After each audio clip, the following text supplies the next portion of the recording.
the host. 1 second.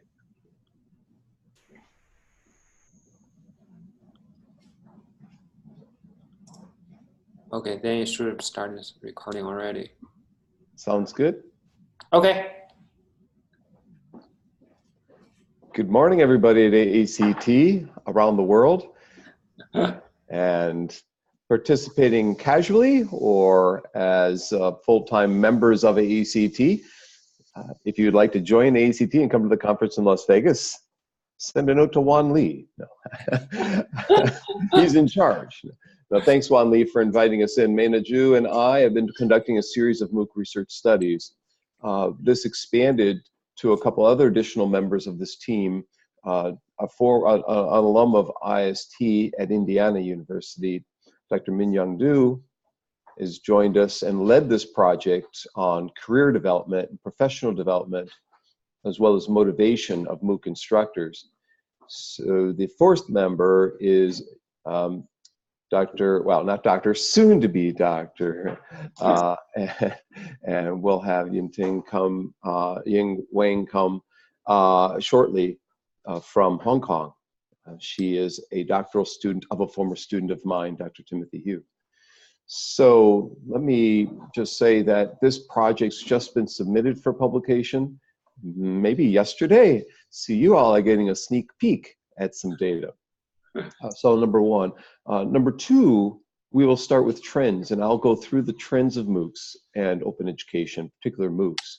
A quick 10 to 15 minute overview of what's going on here, just to set the stage for the study and for all studies. So this talk will be a two-parter in that it won't take us long to go through our data. We will have 15 minutes at the end left for questions. So it'll probably take us about a half hour or 45 minutes to go through the data set. We've added some quotes in here late last night, so we've spiced this up a little bit. We'll see how that works. We've not presented this data at all, ever, so we'll have to go back and forth between the four team members and figure out who's going to say what. But I will start and give you the overview. So let's see if I can share my screen with all of you, and also mention that Dr. Tom Breeze, who's joined us here, is working on a book on MOOCs and open education in emerging economies with me, or in the developing world. And we have chapters from a lot of great places around the world, including Egypt and India and Sri Lanka, South Africa, Turkey, and Brazil, Chile, Thailand, Fiji. Anyhow, let's go to my slides and share those. And as you see, Yin Ting from Hong Kong University of Hong Kong is going to be joining us, or trying to. It's 10 or 11 o'clock at night there. Hopefully she's not sleeping yet. She was a member of my class the past fall as a visiting scholar from Hong Kong and joined in our team. So this talk, it says MOOC instructor motivation and career and professional development. So we got a couple N's in there on purpose. We will cover both sides of things. I think it's underrepresented in terms of how are people trained to teach MOOCs. Given that they're teaching thousands, if not tens of thousands of people, it's important to understand the training component. Yesterday in Inside Higher Education, they had an article that talked about the lifelong learning and one's career continuum, if you will. A couple of weeks ago at Indiana University, we had an alum named Rovi Brannon from the University of Washington give a talk about his new college, Continuum College. Continuum seems to be the new buzzword in higher education.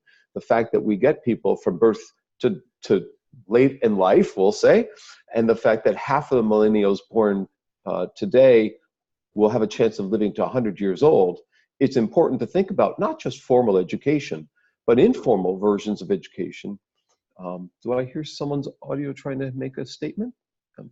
MOOCs are part of that. Short courses, which are emphasized by 2U. The person who wrote this article is from 2U.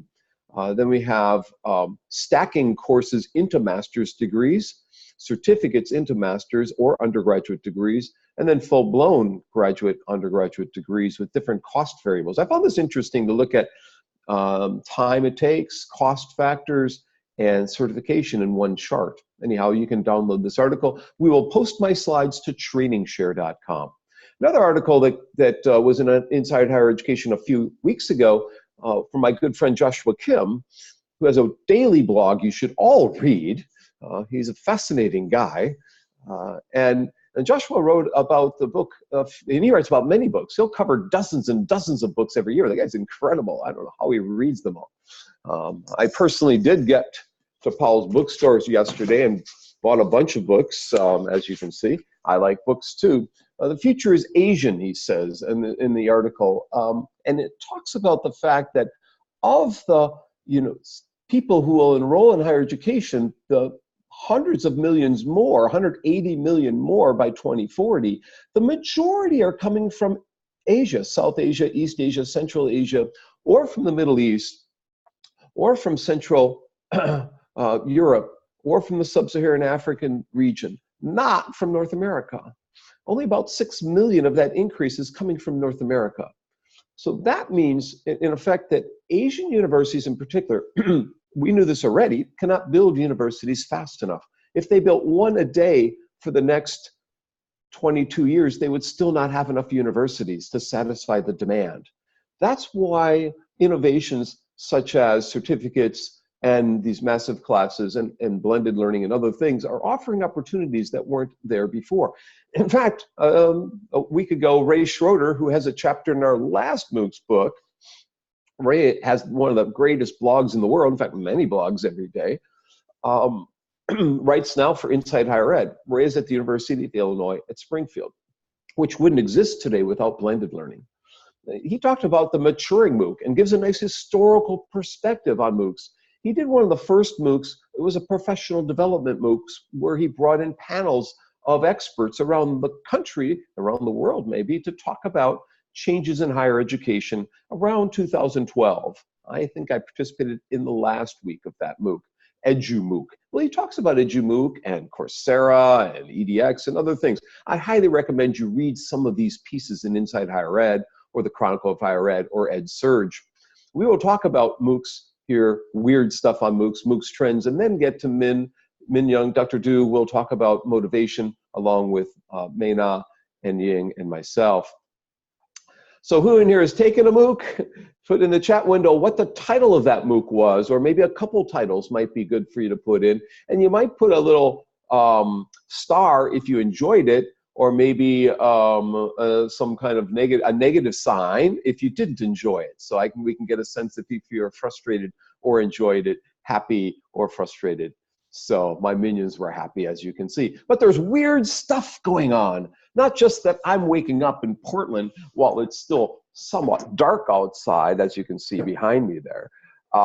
There's some nice trees. Anyhow, it's also weird because now the tagline in life is never stop learning. You know, learning becomes the tagline of many companies today. If you go to Udemy, or if you go to Coursera, if you go to many, YouTube now, bought out a number of video sharing websites like lynda.com. They had a similar tagline like this. So weird stuff is going on, such as people becoming teachers of the world. My good friend Sheila Jaganathan at the World Bank teaches people around the world about climate change and financial planning and literacy and poverty. And she was interviewed in Chief Learning Officer magazine, and the title of the magazine on the cover was Teaching the World. We're teachers of the world today. When I have a conversation with my friends in Thailand, they're teaching 10,000 people in their MOOCs. I go to Japan, and they're teaching MOOCs with 20 or 30,000 people. The conversations are no longer about the 5 or 6 or 20 people in your seminar courses anymore. My friend Michael in Sripatam University in Bangkok does MOOCs.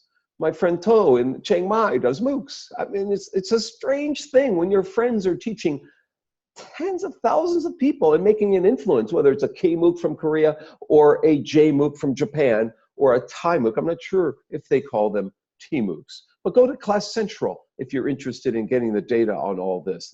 We're localizing MOOCs today, no longer making English dominant. So we have K-MOOCs in Korean, for instance. And not only do we have localization, we have discounts. We can get money off if you take it in the summer. Sign up today. Sign up by June 10th. I'm getting emails to sign up for a MOOC. This is a weird, weird time, right? This is a weird, weird thing going on here. When you have summer discounts, take cartography or to take a course on tsunamis. Of course I need a course in tsunamis. And I was in Hawaii when the earthquakes hit, as Tom Rees was as well in 2006. We looked for the tsunami. It never happened. Electronic cars, disruptive change. Well, not only do we get summer discounts, we get fall discounts. We can get 15% off on Cyber Monday. Sign up after Thanksgiving on Monday, not Black Friday, Cyber Monday. Today it's learning. We're learning all the time. This is the learning age. We can take things on climate change and healthcare and business and whatnot. 15% off. Not only is it that, weird number 5, people are making wedding announcements, putting their MOOC announcements in that. You know, I'm taking a MOOC from Harvard. I'm in this program at University of Vermont, whatever. I'm pursuing my education via the MOOC. It's, the whole family gets up and claps. Just like online learning in 1998, everyone was banning and dissing and so forth. The corporates were in particular. And then we move ahead 2 decades later, and now the corporates are saying, hey, let's embrace it.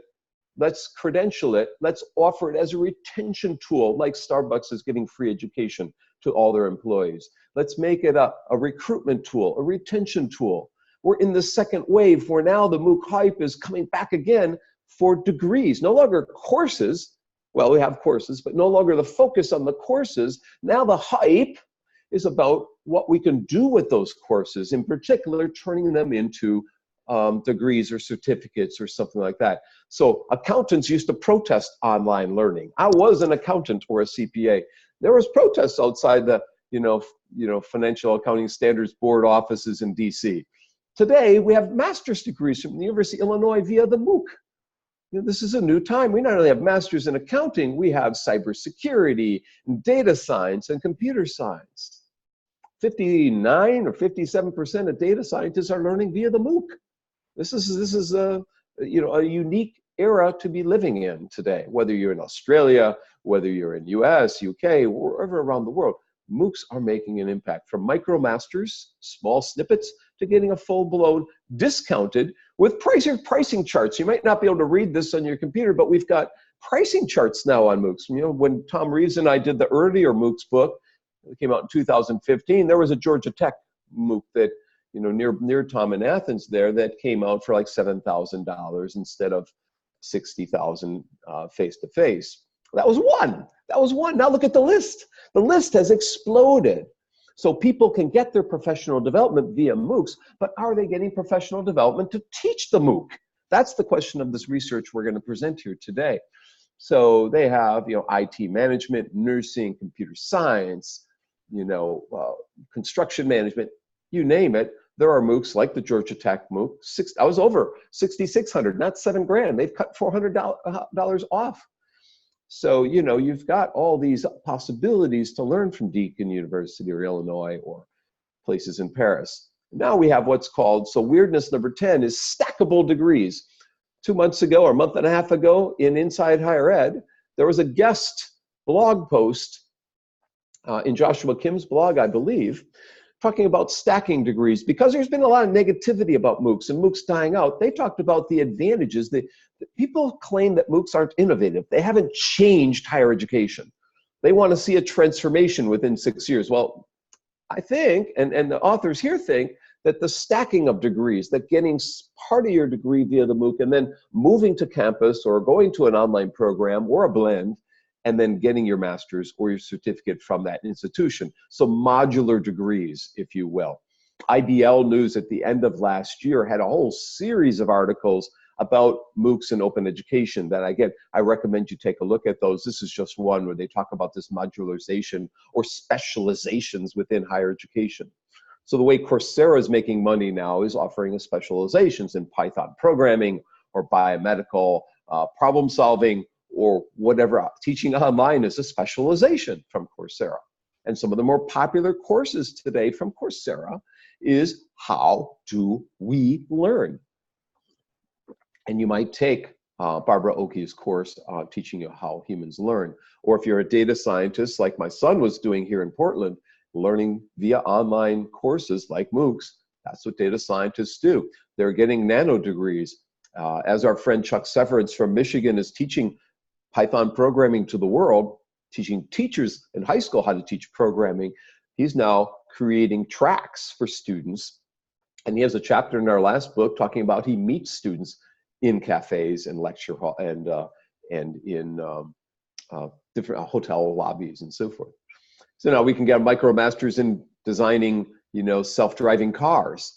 There are many master's degrees. Just a few days ago in Class Central, they listed 35 master's degrees legitimately that you can take. And so you might want to take a look at Class Central and the news in Class Central if you're trying to convince your administrators that this is a viable thing. Also, in campus technology, they had a focus on the University of Maryland and what they're doing in terms of master's degrees online. And I'm going to prop up my computer slightly. I hope I don't wreck things here with a couple of books just to get me higher in the world. Maybe that's too high. We'll put this down a little bit here. We go up a little. So I recommend February 27th. This is all recent stuff going on. This is getting a lot of attention. And they interview somebody from AECT in this article, actually. The focus is on, Maina, do you remember the woman's name in this article from AECT? Who's that? And maybe Tom Reeves knows the person in Maryland there. That's a famous, Tom, you remember? Maina? I don't remember, sorry. Go look it up. Yeah, I don't know this person. You will when Maina finds it. I may have it sitting right here, in fact, so I might be able to look it up myself if I don't drop my phone again. Okay. So my minions are happy. They're ecstatic about the state of MOOCs. MOOCs are not dead. We're hearing from a lot of folks that, hey, MOOCs are dead. Well, I got news to tell you. If you look here, we're over 11,400 MOOCs that's being offered today. 37 million from Coursera alone. So the OpenU in India, Indira Gandhi OpenU has 5 million students. That's the largest university in the world. Coursera has 7 times that many people utilizing their platform. Are they a university? No, but it's still, these are interesting numbers nonetheless. And Maina can pronounce the Chinese university there. Maina, can you help us out? Oh, that's 学堂在线. Thank you very much. I said university, that platform, I should say. So we have over 100 million people signing up for MOOCs in 2018. That's 20-some million more than the previous year, 21 million or so. The previous year to that, it was 78 million. It had grown by 25 or so. Previous year to that, it was 53 or so. So it's the rate has slowed down slightly. You'll read an article in Inside Higher Ed how it's slowing down. Well, it's slowing down to only 22 million more people. 900 universities, 11,400 courses. And again, those same machine learning, intro to computer science are popular. Objective areas are popular, but it's not just that. It's also psychology and health and well-being. And we financial markets, my old area, Bitcoin, cryptocurrency, R, the basics of data science and R, Java and so forth. And now you can get lists. You can get these lists of the most popular free online courses from Udacity, right? 2018's, these are the most popular last year. We not only get the most popular, we also can get the most popular 10 courses in the past 12 months at Coursera. And you can see those on the left, machine learning and well-being being the 2 high ones from Stanford and Yale. And then on the right, you've got the 10 most popular MOOCs of all time. Introduction to Linux. Well, of course, people are freely offering time to create Linux code, so that's going to be popular. You've got a community. But the science of happiness, a lot of MOOCs today on happiness and becoming happy. I think that's an interesting trend right there. TOEFL exams, test preparation. These are what people need today is to get ready for college or take advanced placement courses. Modern State Alliance is offering free courses to get you to take your advanced placement courses. So we're going to now go into MOOC Research. And so Timothy Hu Yin Tang has been working with for her dissertation. He is a grad of our program, and Timothy, when he started in Indiana, he had more publications than most faculty when he started as a graduate student, and he's just continuing to roll.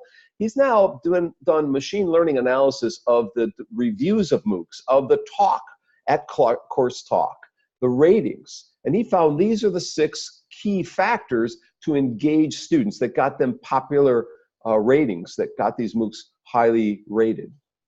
So passion from the instructor, number 1. That's number 4 in that list. Problem-centered, which Tom Reeves will find important there, clear explanations from a problem-centered point of view with timely feedback and instructor presence. So it's not just a self-directed kind of MOOC experience with resources that cater to the student's needs. Anyhow, that's one study that's come out recently. He's got another one with 18 most highly rated MOOCs that's in IRR-ODL. This particular article is in Teachers College Record. Our friend George Valencianos in Vancouver Island has studied and done a systematic analysis of MOOCs and found that there's a need for more qualitative research. There's a need for more focus on the instructor. Too much focus on the student or the design. There needs to be more mixed methods. And so our 12 studies we've been doing on MOOCs are more mixed method in nature, and they're focused on the instructor side. George had collected 700 names, 800 names, something like that? Is that right? Oh, yeah. He shared with us 700 names. So he gave us a start. We thank George for that. He gave us 700 names. We've expanded that list to 3,300 now. We added Ying and Mena, added 50 more names approximately yesterday to our database of 3,300 MOOC instructors. We're able to tap into that database to ask questions about self-directed learning, instructional design, personalization, cultural sensitivity, self-directed learning from the student standpoint as well as instructor standpoint, and now professional development of MOOC instructors. And our next study with Dr. Yoon Jo-An will be from North Texas, will be on gaming. And so as you look at some of the data that Mena and Anissa Sari, my 2 doc students, did with Dr. Mimi Lee, you can see that most of the research out there is student-focused and very design-focused, and it's very quantitative. So much more, and we expanded that study, it's very quantitative. I'll be jumping in 300 and some studies. So now Min is gonna take over. I'll be jumping in here and there, and she'll talk about the research that we're engaged in. Mena will jump in from time to time, and Mena, is Ying there? Yes, I think Ying is here. Okay, great. Ying, before we go to the next, do you want to talk briefly about the study with Timothy Hugh? Would you like to add something about that particular study that I had up here a second ago?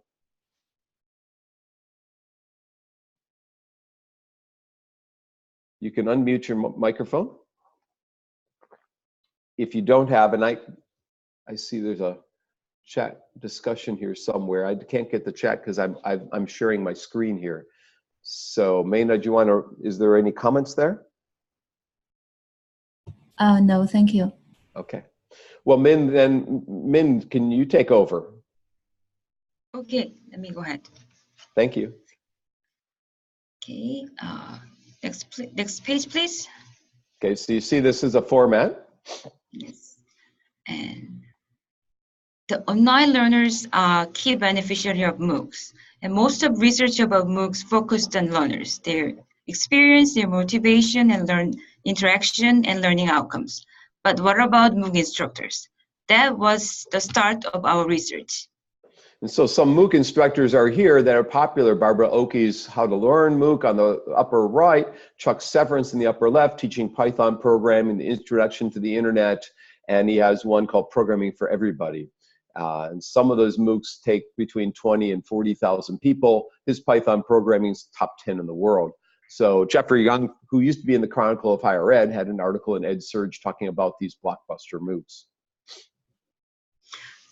So the purpose of our study was to suggest the ways to encourage instructors to teach MOOC by looking at their motivation, frustration, and the way they develop their professional and career development. So we have 3 questions. First one was about their motivation. Second, about their career development. And third, we asked them what areas they want to improve for their teaching in terms of professional development. About the methodology, go ahead. So we use the mixed method approach, means we use the survey and in-depth interview. We administered the survey online with 20 questions in 3 sections in terms of demographic information and motivation and career and professional development. So we chose 6, not yet. Go back to the slide, please. We chose 6 survey participants for interviewee, and we interview them for around 30 minutes in terms of their teaching experience and their opinions about motivation and career development. The survey participants was 142 MOOC instructors. Their age is almost 40 to 50, and we had more male instructor compared to female. And we asked about their delivery format of MOOC. We found self-paced was around 40%, and instructor-led with a teaching assistant and just instructor only combined 52%. And so I'll just add a comment. 1 out of every 5 do not have an assistant. I think they're crazy, but and this is a consistent data point. That's the same pretty much number. Mena, you can confirm that? It's pretty much the same number we're getting in other studies, right? Yes. You want to make any other comments on this one, Mena, since you've been collecting similar data? Is there anything else you want to pull out? Actually, no, thank you. Okay, I'll go to the next slide. As I already mentioned, we had 6 interviewee from the survey participants, 2 from US and 2 from UK, and 1 from Canada and 1 from Hong Kong. And we chose the interviewees based on their subject matter expertise and gender and their teaching experience. Right? So some of the findings Min will give us. Okay, first, we asked them what kind of support they received from the university for teaching MOOCs. Most of them mentioned about the technical supports, around 64%. And number 2 was the administrative support. It's around 55%, but look at the numbers about the training and course release times. It's under 15%. So it's a big difference. Next. The second question's about the motivation for teaching MOOCs. Number 1 was found to be commitment to the open education. It's almost 71%. And second, passion about the content as subject matter expert. And the third factor was opportunity to teach out to the more people. So these 3 reasons are the primary reasons why they want to teach MOOCs. I find number 7 kind of interesting, performance service to help humanity, 45%. Just want to do it to help humanity out. I mean, that's, you know, like Linux offering coding and helping people, you know, and whether, you know, we're in user groups like an Adobe user group helping people understand Adobe products. I mean, this is something people want to do out of the kindness of their heart, out of their own time. Yeah. Can I back up just 1 slide here to the previous one briefly? Mena, your dissertation also asked something similar to this. We didn't ask this exact question, but did you find similar things in your dissertation? Yes, we actually asked, so what are their design considerations? One of the questions in our previous study. They said they didn't consider technology too much, maybe because as this figure shows that they have technology support from their university. Good point. Yeah, most people were learning how to teach MOOCs by browsing other MOOCs or by talking to other MOOC instructors informally. It wasn't from formal training. A lot of it's informal, and we'll come back to how they're teaching others, but I'll go to this next slide then. Go ahead, Min. So we kind of group their motivational factors in terms of intrinsic and extrinsic motivation. And we found intrinsic motivation is much higher than extrinsic motivation. Also, based on their motivation factor, we grouped them into 7 categories in terms of interest in a new learning technology, desire to provide service to community and public, share professional expertise with others, and personal growth and developments. They are all about intrinsic motivation. And extrinsic motivation, we found financial incentives and course release, and the research purpose. And also the last one is institutional goals. And as you can see, departmental branding being the highest one of extrinsic in terms of institutional goals. In terms of intrinsic, you see things like commitment to open education, which I found interesting there. 101 people out of the 140 some, so majority of folks said commitment, they're committed to open ed when they do this. Passion about the content is another one, an opportunity to reach more people. I would say that was when I taught a MOOC on how to teach online. Those were some of the things that I would have checked as well. Well, some of the quotes from the interviewee, and this person, this instructor teach hurricane and extreme weather. And he explained about how he was motivated to teach MOOC. Do you want me to read? No, and so you can see that he had a chance to help the world in terms of understanding hurricanes during a hurricane. I think that might have been Harvey in Houston in August 2000, or it might have been Maria, but I think that would have been Harvey at the end of August 2017, which impacted some of our own colleagues down in Houston as well. And another one mentions in terms of the university's perspectives, because university want to recruit more students, so MOOC help them to make students to be interested in the university. Yeah, similarly about the advertisement and reputation about the university. So it's a means to help your university out. Mm-hmm. We also ask about what do they expect from teaching MOOC. The number one was they expect to enhance their professional reputation, and number 2 was they expect to improve their teaching skill. The third one there is interesting, boosted my commitment to international service, but it's quite a drop between number 2 and number 3, from over half to about a third, saying, international service, course being mentioned in international press releases, which happened to me. Blackboard listed my course in all sorts of places. But again, you are getting here brand new data. No one else has seen this other than our team. You're the first ones who's ever watching here. So respect from colleagues, 1 out of 5. Research data to publish, it's only 17%, but still that's 17% of these MOOC instructors who are thinking about publishing their data, which in some ways could be looked at very optimistically. Min? Some of the quote from the interviewee is, one instructor from UK explained about how she developed her teaching skills, because in her MOOC class, there are many different levels of students. So she learned how to teach not academic students, like, make them understandable about the contents, like teaching like high school or junior students. So it's requiring them to simplify the content to a wider audience than normally just teaching graduate students. You will see the same kind of thing in the next quote that comes up here. And so this person's saying, let's make it understandable. Our participants are the general public. So if our audience is more general and a wide ranging than before, I'm going to have to rethink the clever words that I put in, because they might not understand it.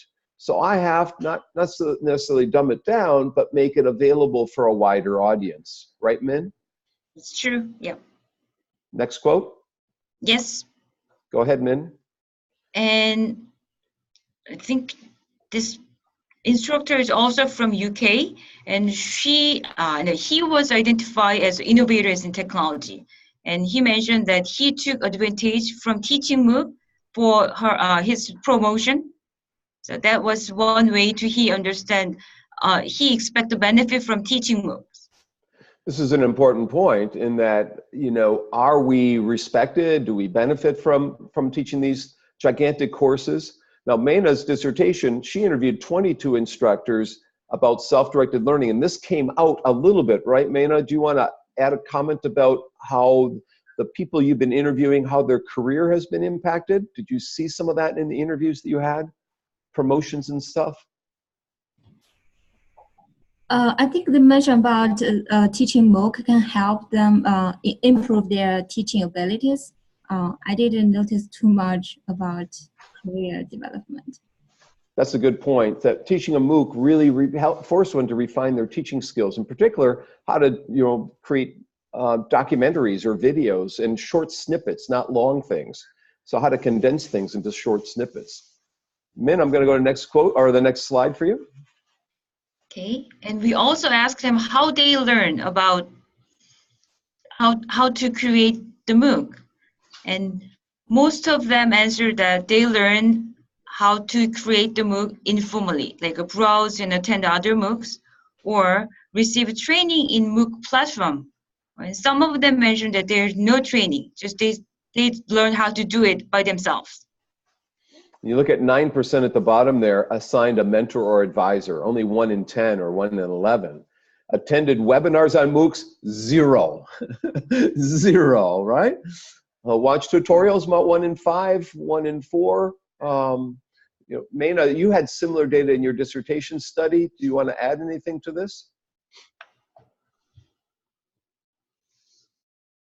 Yeah, in one of our study, so the MOOC instructor also mentioned they mainly explore other MOOCs to learn how to create a MOOC.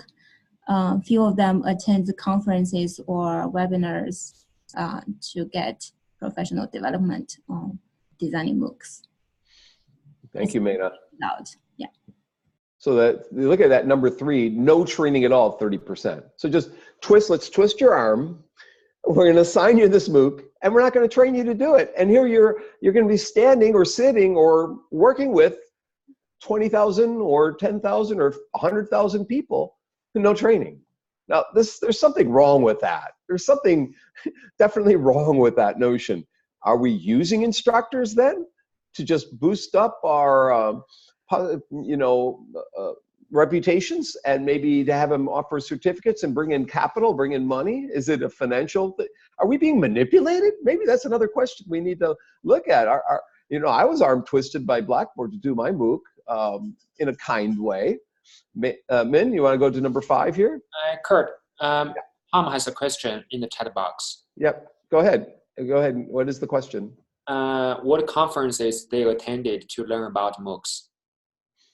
So that's, Mena, do you have any, in your open-ended data, names of specific conferences that people would have attended, or Min, did they name any specific conferences?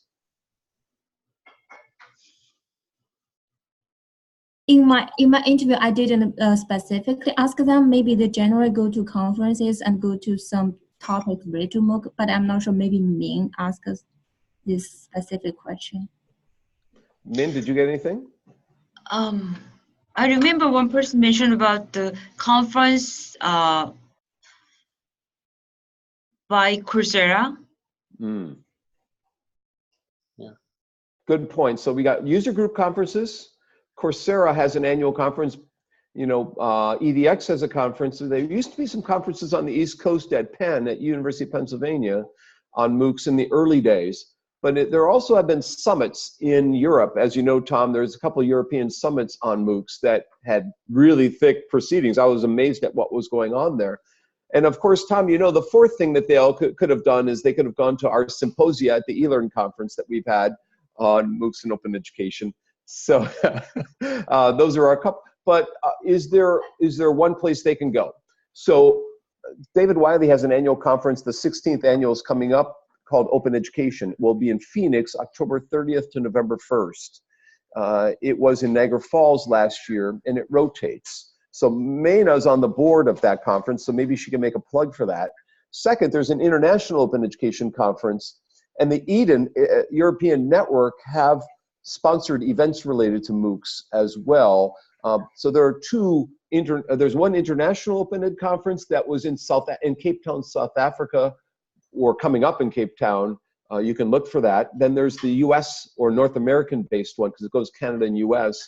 That's just called Open Ed, and Open Ed or Open Education will be in Phoenix. You can submit proposals till April 17th on that one. So there are some outlets and some possibilities. Then Thailand offers an annual, the Thailand Cyber University has a summer July conference, hot in July in Thailand, but there is one there as well. It's hard keeping track of all of these, but the one with David Wiley is involved with Mena, you're on the board. Do you want to plug that? Okay, so I will share the link of the conference call for proposal, and then if you are interested in submitting your proposal, please do that. Mena, can you look up the International MOOCs or International Open Ed Conference and put that link too? I think it's in Cape Town. It may have already happened or it's coming up. Next slide. No, we didn't mention about the last slide. Go back to. Oh, go back. Sorry. The last question is, we asked him how they help or train other MOOC instructors. The first one was, the number one was they presented MOOC studies in their conference. We talk about already conference. And second, provide an informal demonstration of their MOOC, and also provide their MOOC as example. They share it. And about one of every 4 or 5 do a more formal presentation or demonstration of their MOOC. And about almost 1 of 5, 18%, were assigned as a mentee to someone else, as an advisor to someone else. So it seems like MOOC instructors are doing more help to other people than actually they got helped, if you will, you see?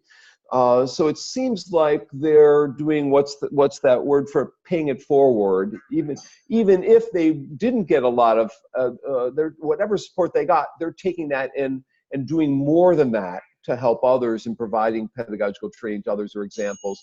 So these are people who do things out of the kindness of their heart. Now it's not 100% here, no one, you know, but it's still significant here. Next slide. We also asked them areas for improvement, what they want to learn more about for teaching MOOC effectively. One instructor mentioned about the filming. And next. And Mena got the same thing in her dissertation research with 22 interviewees. Mena, you want to briefly comment on that?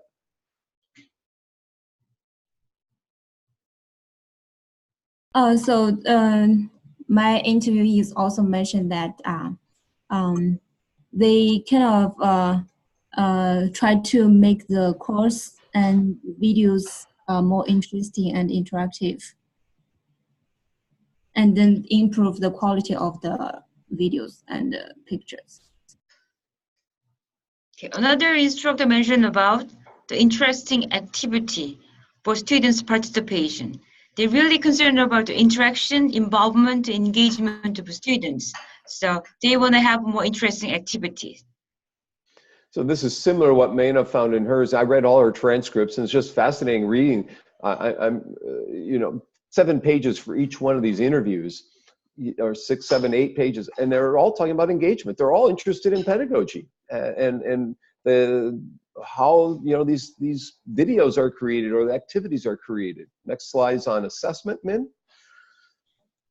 Many instructors mention about the assessments. They're concerned about how to effectively evaluate the students' learning outcomes. So some of them mentioned that, well, in MOOC setting, we may not need to evaluate students, but others concerned about how to evaluate the students' learning outcomes. So that's the pros and cons. Mena, you want to add any comments related to your data set? Yeah, so assessments is one thing that MOOC instructor mentioned the most. So they try to think about more effective ways to assess students' learning in the course. Can Discussion. you lead? Oh, you want me to lead on this one? Yes, please. So we've got 5 or 6 key points or findings from this. Again, we've already mentioned this a couple of times.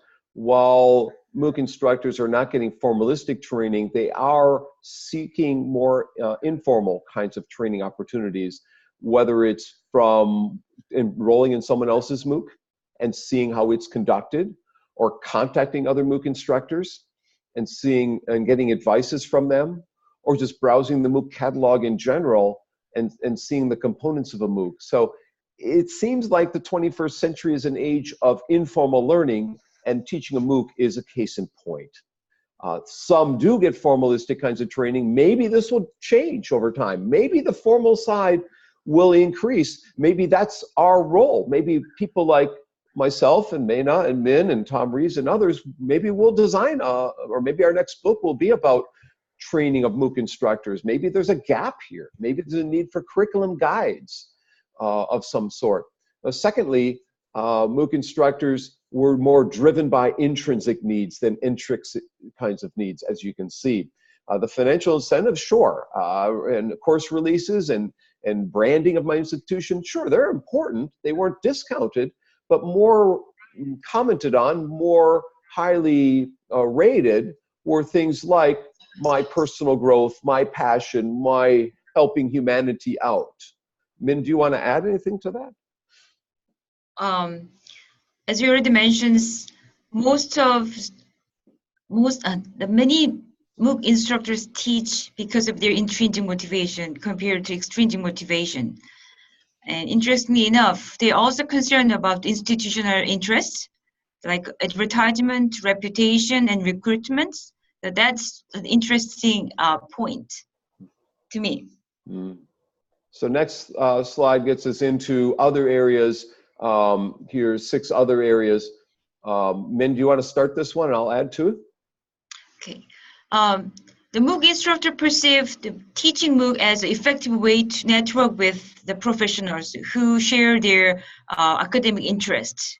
So that's the good way to meet their people who have same interests. And number 4 is, as I already mentioned, promoting the institution's interests was one of a good way to motivate the MOOC instructors. And primary frustration of MOOC instructor, we found there's 2 things. First one is low level of interaction with the students. And second one is they spend a lot of time for creating and teaching MOOCs, but the MOOC instructor mentions that their time was not accounted for by the university. So they expect, they want to university more have recognition about the time spent for teaching and developing the MOOCs. The last one is, more importantly, MOOC instructors want to learn more about how to deliver MOOCs effectively. But as we already talk about, there are not many learning opportunities for MOOC instructors. That's the point we have to think about it. And so I'll let Mena talk about number 6 a little bit because it relates back to a couple studies that we've done. I'll add to what she says about number 6, but before we get back to that one, in effect, 1 and 3 and 4 there are basically begging for, and in the previous one, number 1 earlier, if you combine 1, 2, 3, 4 together, what we see here is the MOOC instructors are trying to form a community on their own. In effect, they're trying to find a network of like-minded people, and they're reaching out, and they're finding others who also have the same passions. When you look at these interviews, it's like being a kid in a candy store. If you like going to Barnes and Noble or going to Paul's bookstore and getting books, interviewing MOOC instructors is a very similar kind of thing because you're learning content in all sorts of areas and why people are interested in these areas. There are some fascinating stories in all this. And one thing that's coming out is they want to connect to others. They want to feel like they're getting the best opportunities to teach these mega courses. And so that leads us to while there are frustrations, and admittedly so, in Mena's dissertation research, she has 10 ways to address self-directed learning and to develop ways to interact. Number 6, though, I want to come back to. Mena, do you want to comment about number 6 at all? I don't have anything to talk about this. Thank you. Sure you do. So if you remember our personalization study and cultural sensitivity study, most people were interested in personalization of their MOOC to create more interaction, especially in the next iteration of their MOOC. If they were to redesign their MOOC, if they were to come back and teach it again, they're very interested in that study was published in IRODL, International Review of Research on Open and Distance Learning, or whatever, distributed learning, in September. I may not can put the link in the chat window to the article if people would want that. But one of the key findings, both in that study and in others, are that the people are doing many things that we think are good pedagogically, but they want to do even more. Isn't that right, Mena? You want to confirm that for me? Yes, that's right. Okay. So, Min, do you want to add anything, or should we go to the next slide? Nothing special. Okay. So that was our last slide. We've got a few minutes beyond what we thought we would, but actually we still have 10 minutes left here. And so we will post this talk to Training Share, the slides. They may already be there. The talk that Mena and I did last week for folks in New Zealand, or a couple of weeks ago, is up there, as well as a few others. So we have just submitted this for publication. If you would like a draft of our paper, I think we could share that with you if you'd like to read the paper. But we'll do it on a one-by-one basis. We will not post the entire paper up at a website at this point. But if you'd like to read it, Tom or Wan Lee or others, just send any of us an email, and we could just, it was just sent out the night before, right? Men, when did you send that out? Yesterday. Okay, this is hot off the press. This is brand new data. Our minions are happy. So I will stop sharing so you can see all of us again, and I can see all of you, but I want to make sure you've got at least one of those emails written down. Maybe we can put them in the chat window as well. So I'll stop the sharing. And now if you all want to put your cameras on, if you don't want to be so shy, and put any additional questions that you might have. So Min, there's an email there from Tai Ya Huang. Maybe Mena or Min can send the paper to one of them. And other comments or questions? I got a question. So the talk you just mentioned about the paper about the personalization. I wonder, like, in your paper or like from your interview or current study, what kind of like a personalization, the MOOC instructor expect from, like, how do they personalize in MOOCs? Do you have like any ideas on that? So using one's name, especially in synchronous sessions, pointing out one's geography. A lot of people put maps up within their course and point out where people are coming from. That's the way to make it feel more personal to the participants. Another way is to offer options or pathways, content that they can browse with different interest areas that they might have. Setting up meetups for folks, or having them arrange meetups, are ways to help personalize it or localize the content. Paul Kim had people create transcripts of some of the key content in native languages, or lower bandwidth versions of videos so that people could download them based on where they are in the world. For the agriculture MOOCs that people at the Commonwealth of Learning are doing in Africa, they do them via text messages as opposed to video. So they're personalizing based on the technologies that people have access to. And you see that happening a lot. They actually, in the Commonwealth of Learning, have created a MOOC kit to get the MOOCs available for people that don't have the access that you and I have. Those are a few examples. There are many, many more. Mayna's dissertation looking at self-directed learning touches on that. Mayna, do you want to add any things to that? Yeah, so one of the things the MOOC instructor mentioned also use technology to provide personalized learning environment. Like one instructor mentioned he wanted to have some adaptive learning technology to make the learning environment more personalized. The operative word was like to. Notice she didn't say they have. So if you go to that study, if you look carefully, the only AI type of thing they have, and it's even not AI based, is computer grading. A very small percent have intelligent advice systems or counseling built in, or adaptive forms of learning.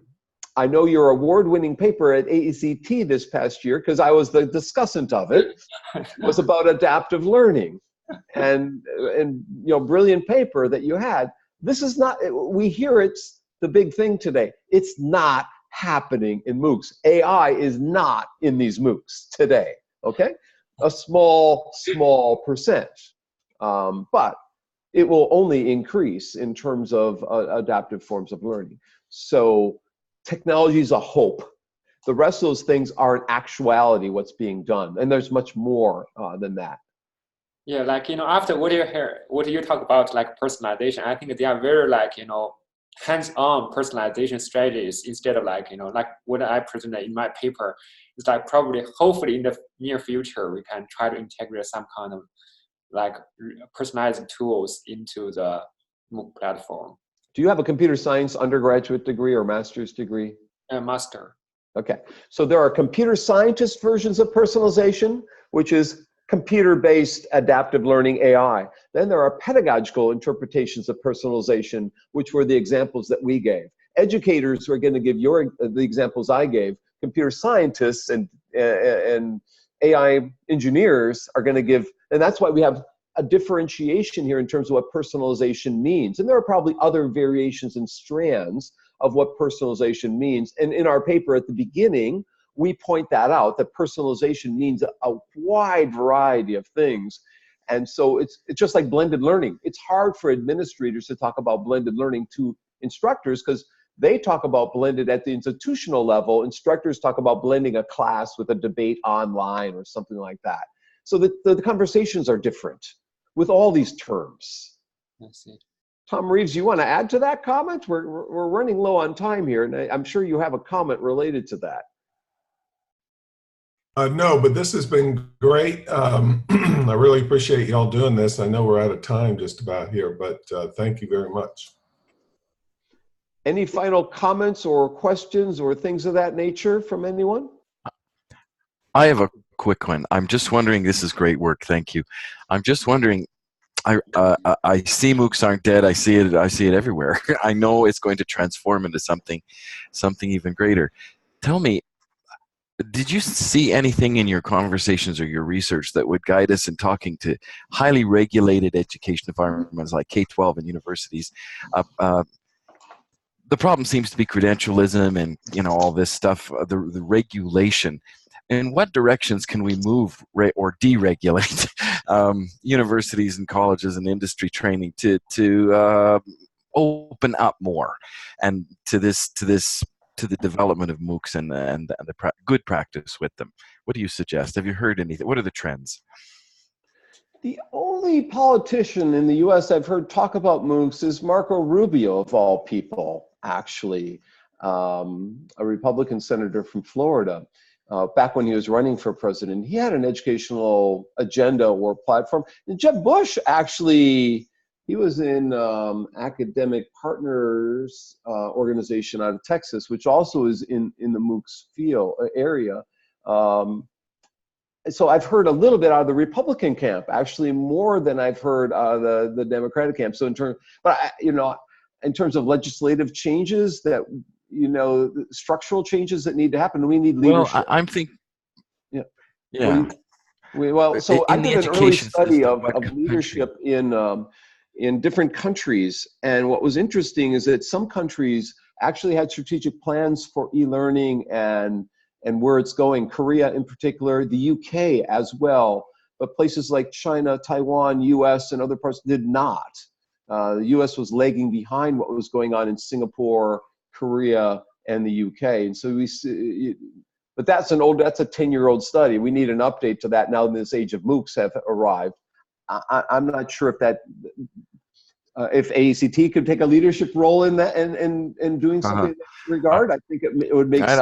I don't know if AECT could, but thank you for that. That the countries were important. I suspected it, but I didn't know. So what's interesting is everyone wanted to be the leader in the e-learning field, whether it was New Zealand or the UAE or Taiwan. Not everybody did take advantage of the opportunities the way that places like Korea have strategically planned for this with their cyber universities and now K-MOOCs. So you see strategic plans from certain countries like Singapore and Korea that you don't see other places. Deborah is asking, why is the US behind? Well, because we have state-based education, and localization of education is part of that. I don't know about Canada. If the same holds true in Canada, Eugene, you might want to mention something there. Yeah. Is it the same? It's the same. Uh-huh. Yes, it is. It is the same structure. Any final comments? Everyone enjoy your spring break. Last few days here in Indiana of spring break, and the first couple of days for other people in other locations. So I'll see you all in the airports.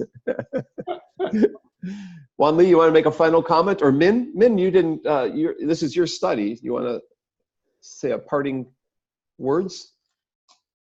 I'm glad to share our study with you tonight. Here is at night, so. Meina? Yeah, I appreciate all the people who came to our presentation. So we can Give us a break. Also spring break, I take the stack. Okay. Great. Well, I look at it this way, it's early here, sun's just coming out, now I can grade more papers today.